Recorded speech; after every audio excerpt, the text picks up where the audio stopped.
Hi everyone, this is Sincy. Welcome to my channel. इस video में हम पढ़ने वाले हैं रिसोर्सेज एंड डेवलपमेंट का पार्ट 6। पार्ट 5 तक हम ऑलरेडी कवर कर चुके हैं, जिसमें हमने जाना था लैंड रिसोर्सेज के बारे में। साथ ही साथ में हमने जाना था लैंड यूटिलाइजेशन के बारे में। लैंड एज अ रिसोर्स हम कैसे यूज़ करते हैं उसका, वो सब चीज़ें हमने देखी थी।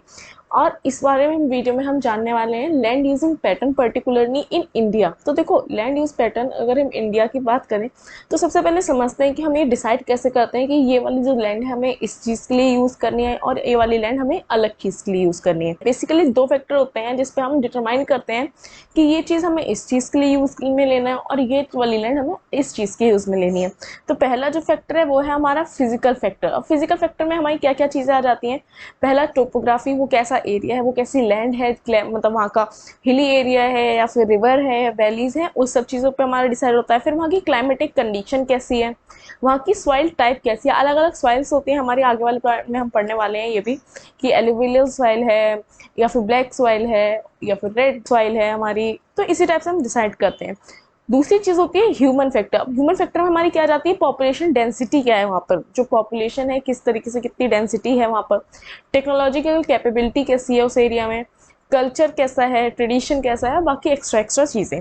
तो अगर हम इंडिया की बात करें, इंडिया का जो पूरा लैंड एरिया है वो हमारा 3.28 मिलियन स्क्वायर किलोमीटर का है, पर सिर्फ अवेलेबल हमारे पास 93% है। अब ऐसा क्यों है, सबसे पहले ये समझते हैं। क्योंकि कुछ कुछ तो एरिया ऐसे हैं जहाँ पर हमारी लैंड यूज रिपोर्टिंग पहुंच ही नहीं पाई है। हमने वहाँ पर एरिया में अभी तक लैंड यूज रिपोर्टिंग करी ही नहीं है।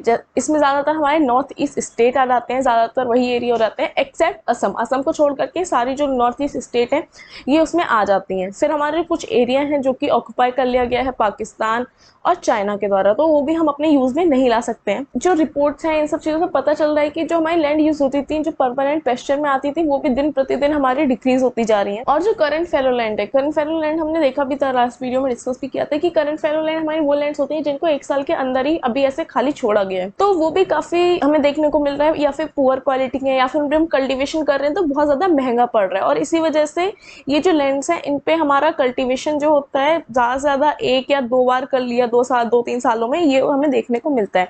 और अगर हम इन एरियाज को भी चलो अपने नेट जोन एरिया में निकाल लें तो भी हमारा जो नेट जोन एरिया बनेगा इंडिया का वो 54% तक आता है। अगर वही हम बात करें फॉरेस्ट एरिया की, जो कि इंडिया में आता है, वो हमारा 33% से काफ़ी ज़्यादा कम है। 33% वो रेट है जो कि हमारा नेशनल फॉरेस्ट पॉलिसी के अंदर रखा गया है कि इतना जोग्राफिकल एरिया जो है हमारा कवर होना चाहिए फॉरेस्ट के अंदर, पर हमारा उससे भी काफ़ी ज़्यादा लो देखने को मिलता है।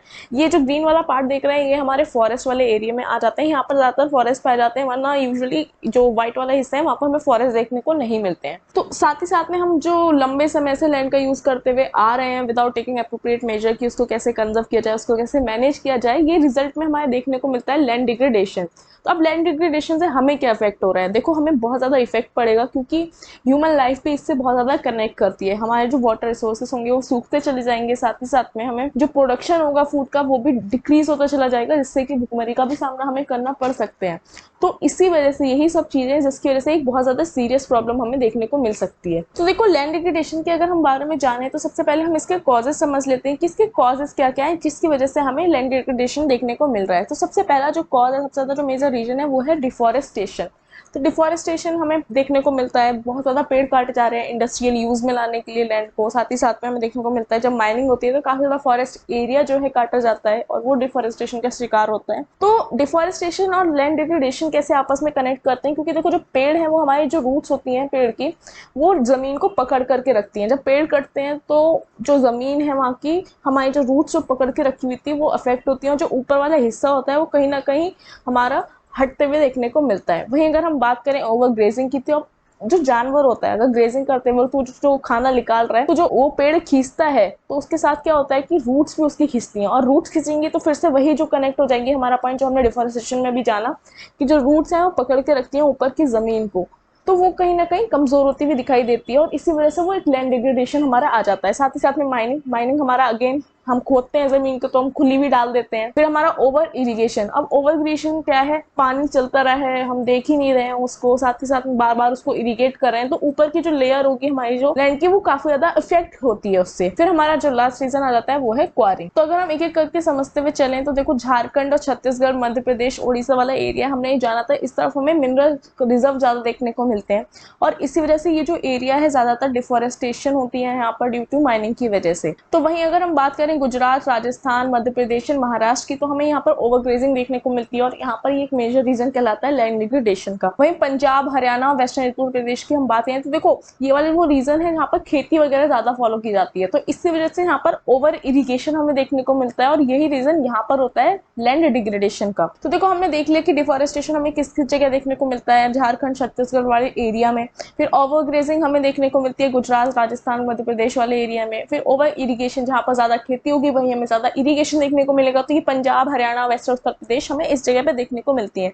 वहीं क्वेरिंग और माइनिंग की अगर हम बात करें, माइनिंग की तो हम ऑलरेडी देख चुके हैं कि झारखंड, छत्तीसगढ़ वाले एरिया में देखने को मिलती है। वहीं अगर हम क्वेरिंग की बात करें तो वहीं अगर हम बात करें क्वेरिंग की, तो क्वेरिंग हमारा बेसिकली जब हम स्टोन वगैरह निकालते हैं जमीन पे, तो हमें जमीन काफी ज्यादा खोदनी पड़ती है। तो सेम वही चीज आ जाती है कि हम जब स्टोन, लाइम स्टोन वगैरह निकालते हैं, तो जब हम जमीन खोदते हैं तो काफी ज्यादा ह्यूज क्वांटिटी में हमें डस्ट देखने को मिलती है। भाई डस्ट एनवायरमेंट में आएगी, सबसे पहली बात तो वही कि बहुत ज्यादा हमें प्रॉब्लम्स होगी, डस्ट वगैरह देखने को मिलेगी एनवायरमेंट में। चलो वो भी हटाओ, साथ ही साथ में जो प्रोसेस होता है पानी का सॉइल के थ्रू हल्के हल्के रिस रिस कर जाना, फिल्टर होते हैं, ये उस प्रोसेस को भी हमें घटाते हुए दिखता है। तो ये हमारा दोनों तरीके से, लैंड और वाटर पोल्यूशन दोनों तरीके से हमें इफेक्ट करता है। तो हम देख चुके हैं क्या क्या कॉजेस है हमारे लैंड डिग्रेडेशन के। तो सबसे पहला हो गया हमारा क्वायरिंग, फिर उसके बाद माइनिंग हमारा आ जाता है, फिर डिफोरेस्टेशन, और फिर हमारा ओवरग्रेजिंग। तो हमने प्रॉब्लम्स की तो बात कर ली, जो जो प्रॉब्लम्स हमें देखने को मिल रही हैं लैंड डिग्रेडेशन के, हमने उसके कॉजेस की बात कर ली। फिर हम इसको सॉल्व कैसे करें, तो इसके भी काफी ज्यादा तरीके हो सकते हैं इस प्रॉब्लम को सॉल्व करने के। सबसे पहला हो गया एफॉरेस्टेशन,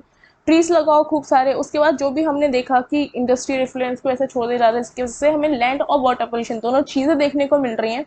तो उसका हमारे पास क्या सोल्यूशन है कि प्रॉपर डिस्चार्ज होना चाहिए, जो भी इंडस्ट्रियल वेस्ट है उसको पूरे अच्छे तरीके से ट्रीटमेंट होना चाहिए। फिर हमें proper management of grazing, grazing का भी प्रॉपर तरीके से मैनेजमेंट होना चाहिए कि इतने तक हम कर सकते हैं ग्रेजिंग, इतना हमें करवाना चाहिए, क्योंकि ओवर ग्रेजिंग से भी हमें देखने को मिल रहा था कि लैंड डिग्रेडेशन होता है। साथ ही साथ में माइनिंग एक्टिविटीज जो है उनको कंट्रोल करना चाहिए। दिन प्रतिदिन जमीन जो खोद कर हम डाल दे रहे हैं उसको वैसे हमें कंट्रोल में रखना चाहिए, क्योंकि वो कहीं ना कहीं हमें ही हार्मफुल होंगी आगे जाकर, और हो भी रही है एक्चुअली। साथ ही साथ में प्रॉपर मैनेजमेंट होना चाहिए, जो भी वेस्ट लैंड है उसको प्रॉपर तरीके से हमें उसका मैनेज करना चाहिए। तो ये सभी जो मेथड्स है ये हमारे हेल्प करेंगे कहीं ना कहीं जो लैंड डिग्रेडेशन की प्रॉब्लम्स है उसको सॉल्व करने में। तो इसी के साथ चलिए हम इस वीडियो को अपना एंड करते हैं। लैंड रिसोर्सेज भी हमारा कंप्लीट होता है इसके साथ। अब हम जो नेक्स्ट वीडियो है उसमें हम पढ़ेंगे सॉइल एज अ रिसोर्स और जानेंगे सॉइल के टाइप्स के बारे में। तो थोड़ा सा पार्ट बचा हुआ है अभी इस चैप्टर का। मिलते हैं नेक्स्ट वीडियो में, तब तक के लिए बाय बाय।